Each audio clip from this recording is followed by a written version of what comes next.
En el nombre del Padre, del Hijo, del Espíritu Santo. Amén. Santo, santo, santo es el Señor, Dios del universo.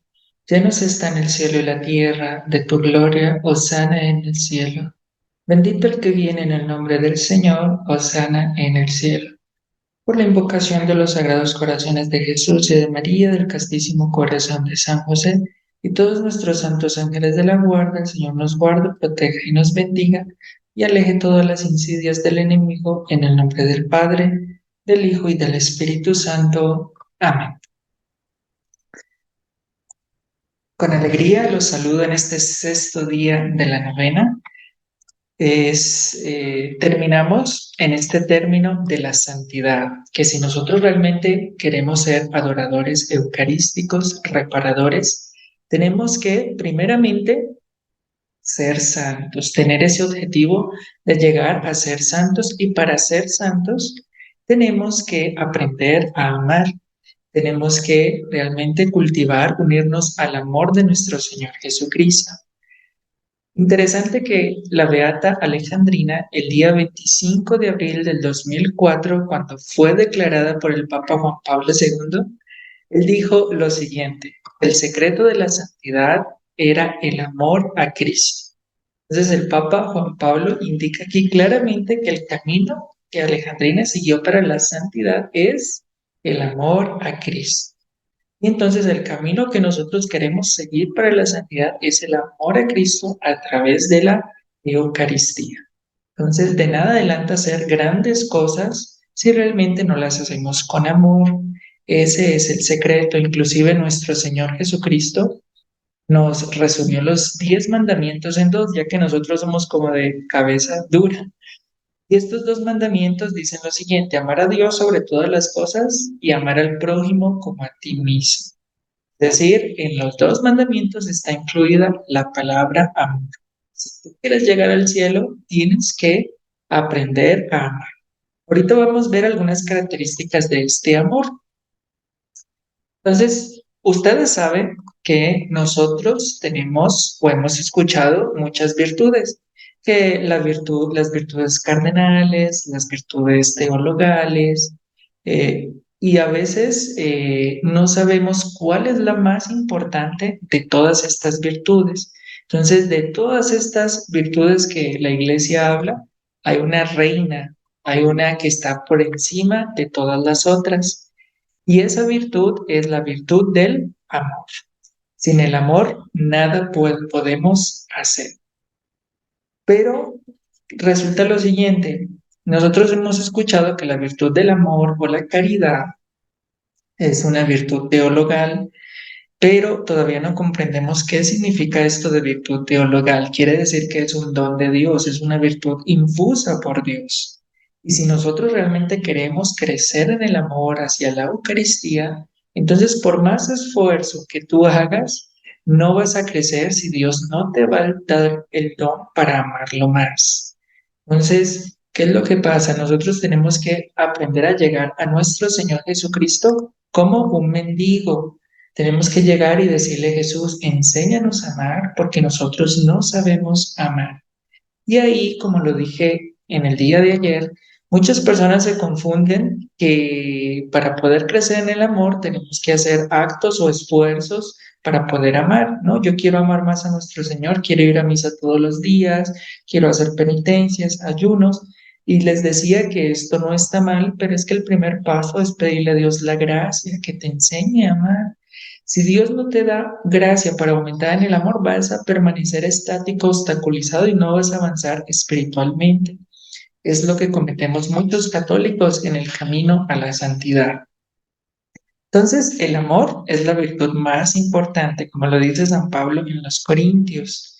Si yo hablara todas las lenguas del mundo, si no tengo amor, de nada me sirve. Por más que yo tuviera la mayor fuerza, si no tengo amor, de nada sirve. El himno a la caridad de San Pablo. Pero resulta que el amor tiene una característica: que el amor necesita ser acompañado de otra virtud. Si no, nuestro amor se vuelve orgulloso. ¿Qué es lo que pasa? Dios nos ha dado en nuestro corazón un deseo a desear las cosas grandes, un deseo a querer las cosas grandes.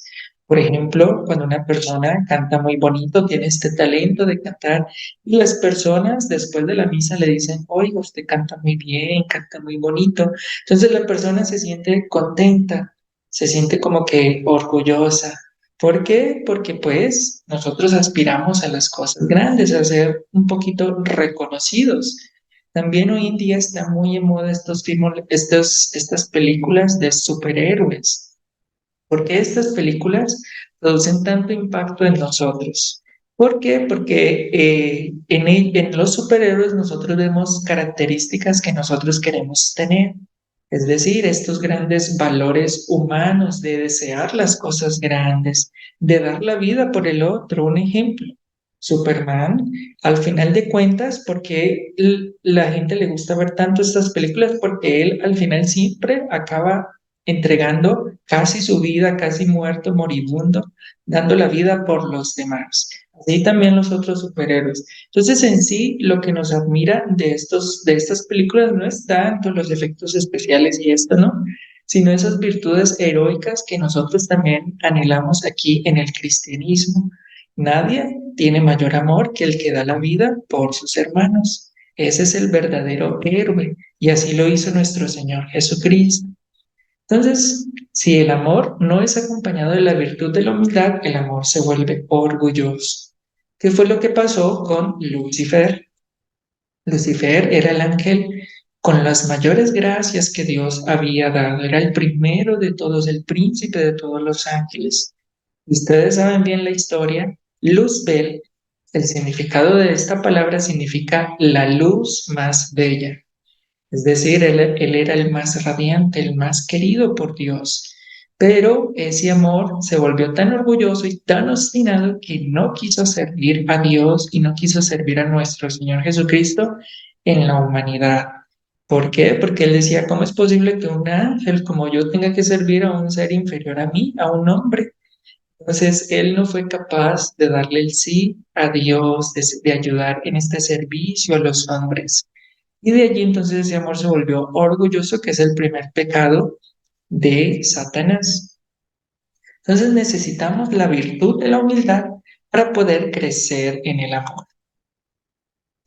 Entonces les cuento una pequeña fábula de Esopo, ¿no? Un fabulista griego bien antiguo, antes un poco más antiguo de la época de Cristo, que yo creo que han escuchado esta historia, la fábula del león y el ratón, para mostrar que realmente siendo pequeños es que nosotros agradaremos al Señor. Y cuenta la historia de que un feroz león estaba durmiendo y un pequeño ratón, llevado por la curiosidad, quería ver las grandes garras del león y se aproximó, pero resulta que el león no estaba durmiendo y entre ojo vio que el ratoncito se estaba acercando y ¡pum! Lo capturó. Estaba preste a devorárselo y entonces el ratoncito comenzó a gritar, no, por favor, no me devores. Yo sé que si tú me perdonas la vida, algún día yo también te ayudaré. El león dio una gran carcajada y le dijo, bueno, ya porque me hiciste reír, te voy a dar libertad. Pero no creo que un pequeño ratón pueda hacer algo como un rey del bosque como lo soy yo. Entonces pasó el tiempo y el ratoncito escuchó los rugidos del león. Cuando él se aproximó, vio que el león había caído en una trampa, en una gran red. El ratoncito, aproximándose con sus pequeños dientes, comenzó a roer toda la red y así el león quedó libre, a lo que el ratón concluyó, si vistes que un pequeño ratón pudo ayudar a un gran león. Entonces, la moraleja de esta historia es que nosotros con las cosas pequeñas es que realmente somos fuertes, como lo dice San Pablo. Es cuando soy débil que realmente soy fuerte. Porque cuando nos sentimos pequeños, incapaces, cuando sentimos que sin Dios nada podemos hacer, es Dios quien nos sustenta con su gracia y su poder. Y allí es que conseguimos vencer al enemigo.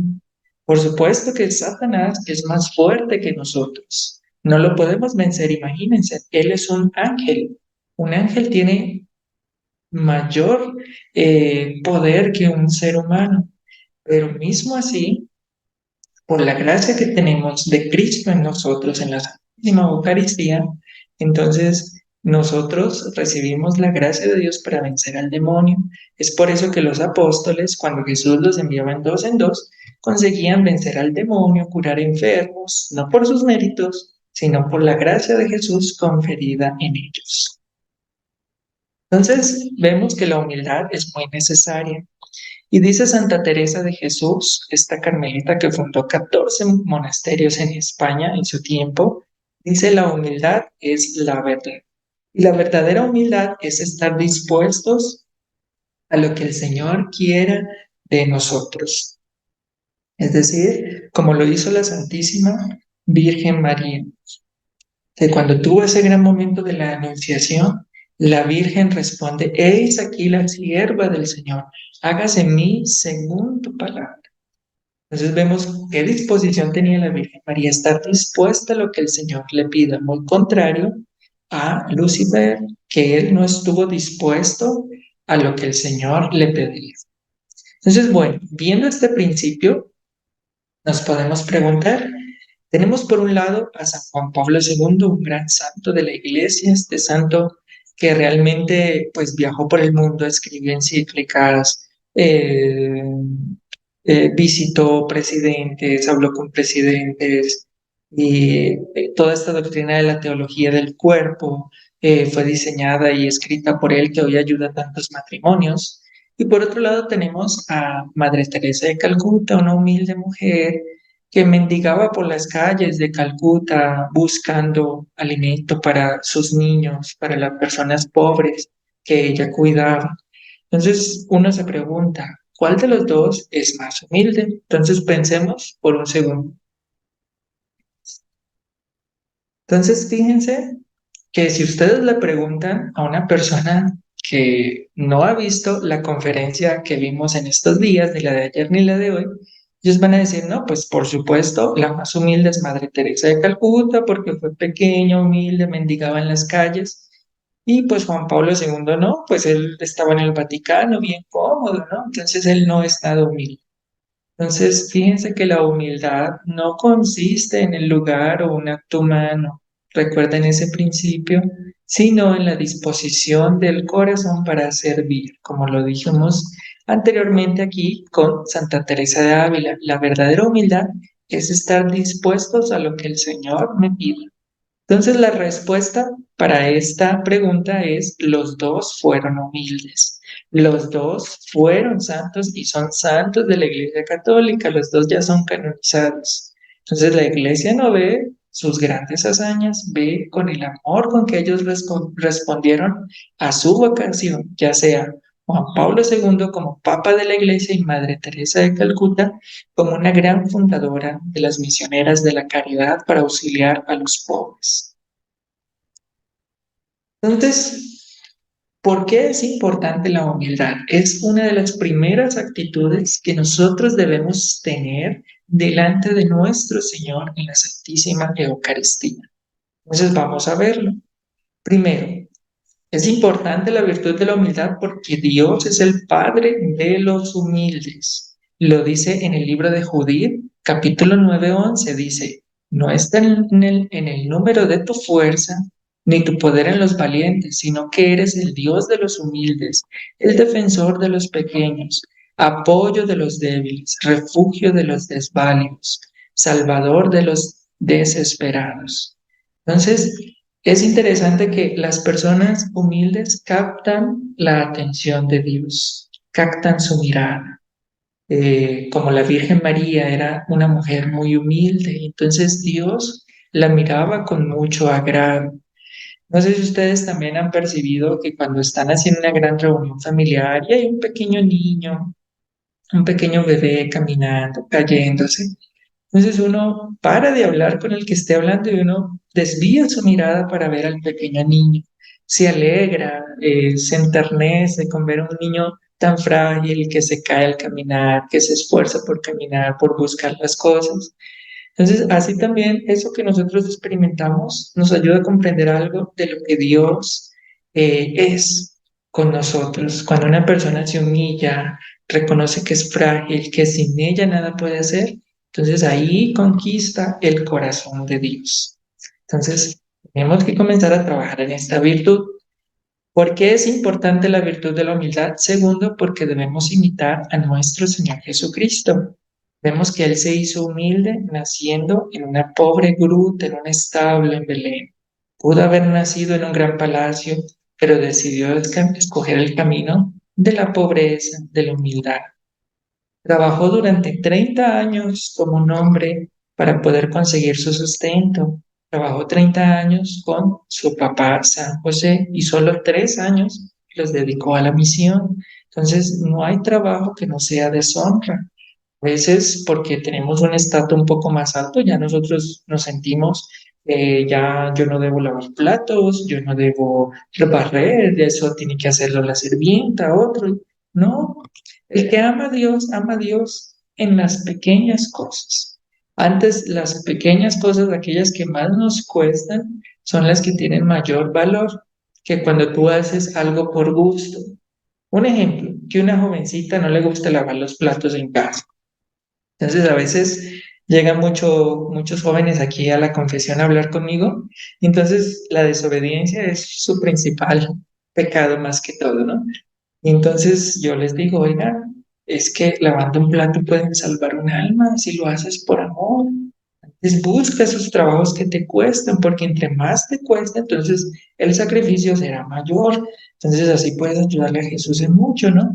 Pues eso realmente cambia mucho la mentalidad de los jóvenes cuando ven que si se hacen las cosas por amor, se puede conseguir la salvación de las almas. Hasta dice Santa Teresita del Niño Jesús, hasta levantar una aguja del piso por amor cuenta para el reino de los cielos. También vemos en los diferentes episodios cuando Jesús predicaba el Evangelio hablando de la humildad. Es una virtud de gran importancia. Él dice, ¿quién es mayor en el reino de los cielos? Cuando llama a un niño a que se haga a su lado. Entonces los pequeños, los humildes.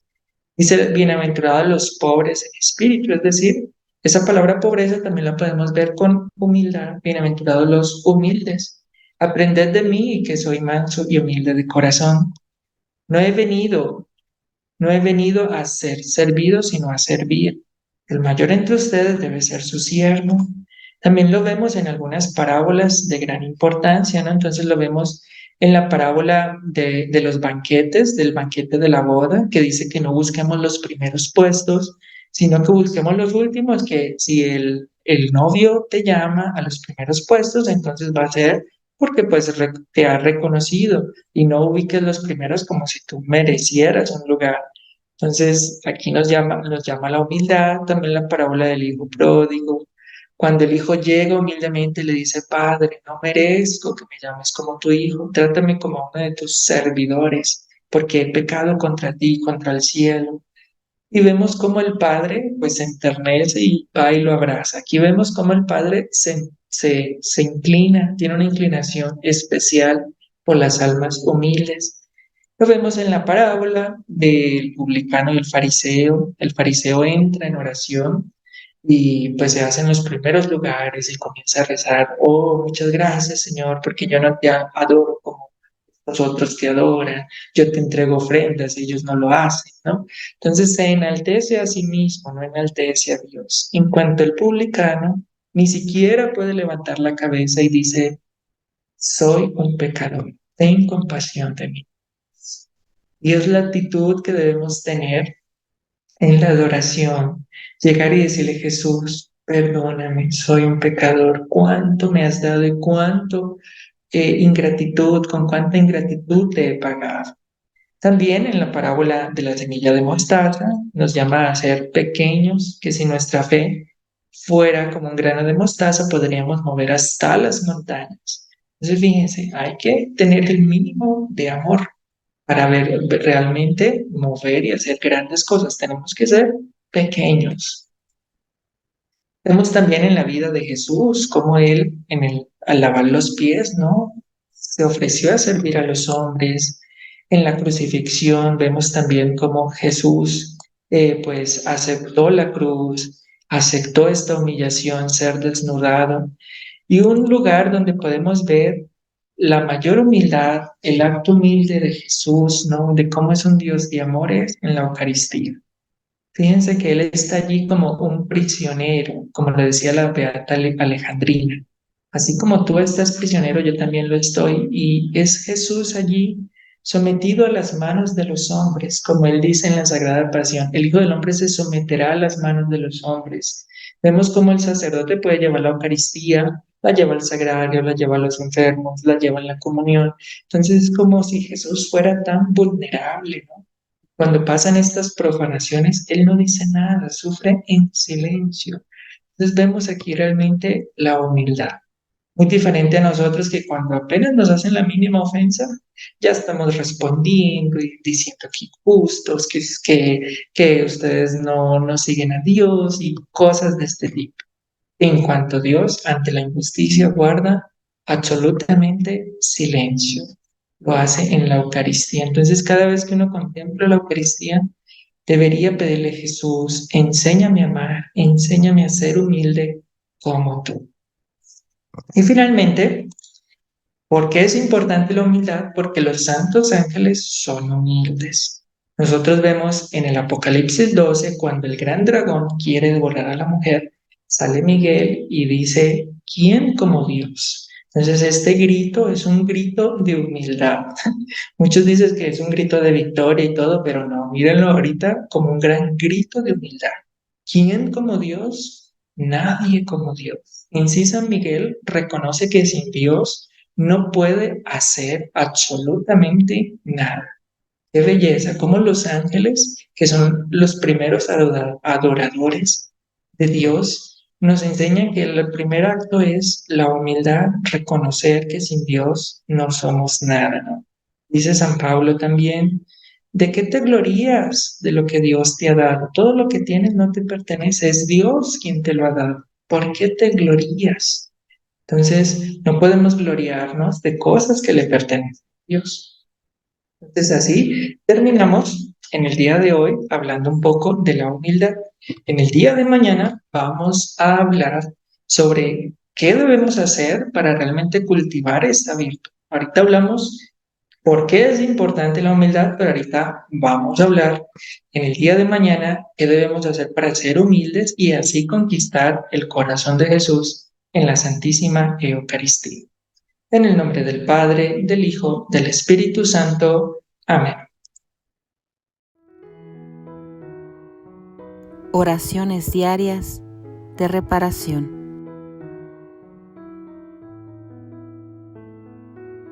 Día 6.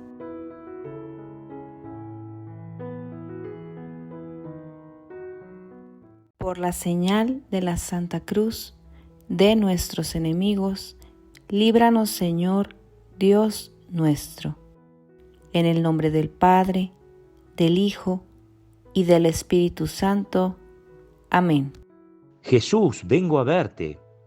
Creo que estás aquí en el sagrario, que me ves y me conoces como soy, que me amas y deseas que venga a visitarte. Te adoro, pues eres mi Dios.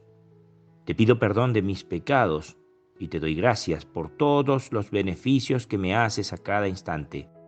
Enséñame a vivir consciente de que tu mirada me acompaña siempre, ya sea en el trabajo, en el descanso, cuando sufro o cuando estoy alegre. Que mi corazón, lleno de amor, sea descanso y consuelo para ti y para todos mis hermanos. Del libro de los Hechos.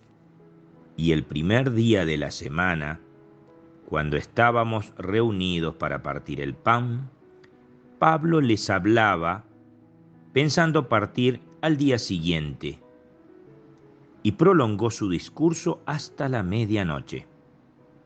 Es palabra de Dios. Letanías de reparación a nuestro Señor en la Eucaristía. Señor, ten piedad de nosotros. Señor, ten piedad de nosotros. Cristo, ten piedad de nosotros. Cristo, ten piedad de nosotros. Señor, ten piedad de nosotros. Señor, ten piedad de nosotros. Cristo, óyenos. Cristo, óyenos. Cristo, benignamente óyenos. Cristo, benignamente óyenos. Dios Hijo Redentor del mundo, Ten piedad de nosotros. Santa Trinidad, un solo Dios, Ten piedad de nosotros. Sagrada Hostia ofrecida por la salvación de los pecadores. Ten piedad de nosotros. Sagrada Hostia, anonadada en el altar para nosotros y por nosotros. Ten piedad de nosotros. Sagrada Hostia, despreciada por los cristianos tibios. Ten piedad de nosotros. Sagrada Hostia, signo de contradicción. Ten piedad de nosotros. Sagrada Hostia, entregada a los judíos y herejes. Ten piedad de nosotros. Sagrada Hostia, insultada por los blasfemos. Ten piedad de nosotros. Sagrada Hostia, pan de los ángeles dado a los animales. Ten piedad de nosotros. Sagrada Hostia, tirada en el lodo y pisoteada. Ten piedad de nosotros. Sagrada Hostia, deshonrada por los sacerdotes infieles. Ten piedad de nosotros. Sagrada Hostia, olvidada y abandonada en tus iglesias. Ten piedad de nosotros. Sé misericordioso con nosotros. Perdónanos, oh Señor. Sé misericordioso con nosotros. Escúchanos, oh Señor. Por el ultrajante desprecio de este maravilloso sacramento. Te ofrecemos nuestra reparación.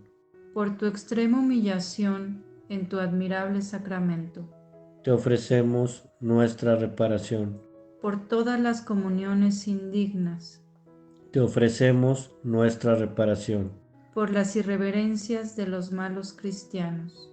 Te ofrecemos nuestra reparación. Por la profanación de tus santuarios. Te ofrecemos nuestra reparación. Por los copones deshonrados y llevados a la fuerza. Te ofrecemos nuestra reparación. Por las continuas blasfemias de los hombres impíos. Te ofrecemos nuestra reparación. Por la impenitencia y traición de los herejes. Te ofrecemos nuestra reparación. Por las conversaciones indignas en tus santos templos. Te ofrecemos nuestra reparación. Por los profanadores de tus iglesias a las que han profanado con sus sacrilegios. Te ofrecemos nuestra reparación. Para que plazca aumentar en todos los cristianos la reverencia debida a este adorable misterio. Te suplicamos, óyenos. Para que te plazca manifestar el sacramento de tu amor a los herejes. Te suplicamos, óyenos. Para que te plazca que los insultos de aquellos que te ultrajan sean más bien dirigidos hacia nosotros. Te suplicamos, óyenos. Para que te plazca misericordiosamente recibir esta nuestra humilde reparación. Te suplicamos, óyenos. Para que te plazca hacer nuestra adoración aceptable a ti. Te suplicamos, óyenos. Hostia pura. Escucha nuestra oración. Hostia santa. Escucha nuestra oración. Hostia inmaculada. Escucha nuestra oración. Cordero de Dios que quitas los pecados del mundo. Perdónanos, oh Señor. Cordero de Dios que quitas los pecados del mundo. Benignamente óyenos, oh Señor. Cordero de Dios que quitas los pecados del mundo. Ten misericordia de nosotros. Señor, ten piedad de nosotros. Señor, ten piedad de nosotros. Cristo, ten piedad de nosotros. Cristo, ten piedad de nosotros. Mira, oh Señor, nuestra aflicción. Y da gloria a tu santo nombre. Oración de Alexandrina María da Costa. Oh Jesús, te pido perdón por mí, por todos los actos, ultrajes, omisiones y pecados con los cuales te he ofendido. Te pido perdón por las comuniones que no he recibido, por las lágrimas que no te he dedicado, por todas las veces que he pasado de ti, y consciente o inconscientemente te he dicho que no, por no tener caridad con mi prójimo, por no ser buen hijo, cristiano, evangelizador y misionero, porque con la lanza de mi egoísmo he traspasado tu santo costado. Te entrego mi corazón, mi vida y todo mi ser, para que con tu sangre preciosa me laves y purifiques para ser digno de asistir al banquete eterno, y junto contigo y la querida Madrecita, dar gloria a tu Santo Padre. Amén. Oración final. Oh Jesús, yo me uno en este momento, en espíritu, y desde este momento para siempre a todas las hostias consagradas de la tierra en cada lugar donde habitáis sacramentado. Quiero pasar todos los momentos de mi vida, de día y de noche, alegre o triste, procurando consolarte, amándote y glorificándote. Amén.